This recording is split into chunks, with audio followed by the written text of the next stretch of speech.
মক্কা থেকে মাত্র ৮০ কিলোমিটার দূরে মার্কিন গায়িকাকে দিয়ে নাচ গান করালো সৌদি আরবের আয়োজিত একটি কনসার্টে গান গেয়েছেন মার্কিন পপ তারকা জেনিফার লোপেজ।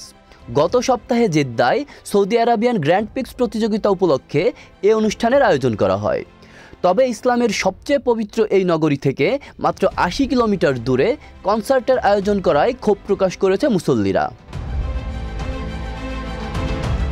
গত ২১ এপ্রিল এক প্রতিবেদনে এমন তথ্য জানায় মধ্যপ্রাচ্য ভিত্তিক সংবাদ মাধ্যম দ্য নিউ আরব। সংবাদ মাধ্যমটির প্রতিবেদনে বলা হয়েছে, এই কনসার্টটি সৌদির ভিশন ২০২৩-এর অংশ ছিল। সৌদি তাদের বিনোদন ও সাংস্কৃতিক ক্ষেত্রে বৈচিত্র্য আনতে কাজ করছে, ফলে বিভিন্ন সময় বাইরে থেকে শিল্পীরা এসে সৌদিতে বিভিন্ন অনুষ্ঠানে যোগ দিচ্ছেন।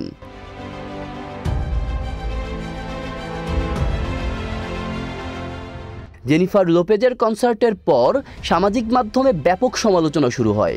মক্কার এত কাছে মার্কিন গায়িকার কনসার্টকে অনেকে লজ্জাজনক এবং সরাসরি ইসলামকে অপমান হিসাবে অভিহিত করছেন।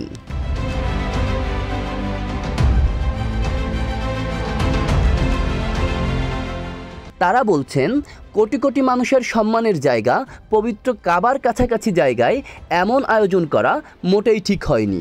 মাইক্রো ব্লগিং সাইট এক্সে একজন লিখেছেন, মক্কার এত কাছে খোলামেলা পোশাকে এবং নাচের সঙ্গে এ ধরনের একটি পপ কনসার্ট আয়োজন অত্যন্ত অসম্মানজনক। সৌদিকে অবশ্যই মনে রাখতে হবে, ইসলামের পবিত্রতম স্থানের দায়িত্বে তারাই আছেন।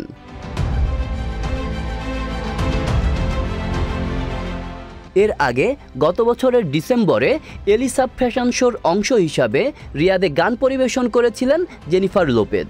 ওই সময়ও এ নিয়ে সমালোচনা হয়েছিল, কিন্তু সৌদি সরকার প্রিন্স সালমানের ভিশন ৩০কে কার্যকর করতে এসব কিছুর সাফাই গাইছে।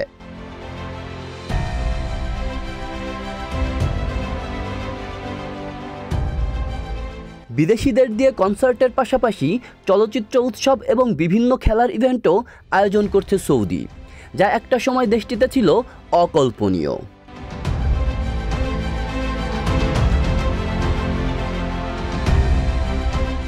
আব্দুল্লাহ রাফসান জনি, ঢাকা প্রকাশ।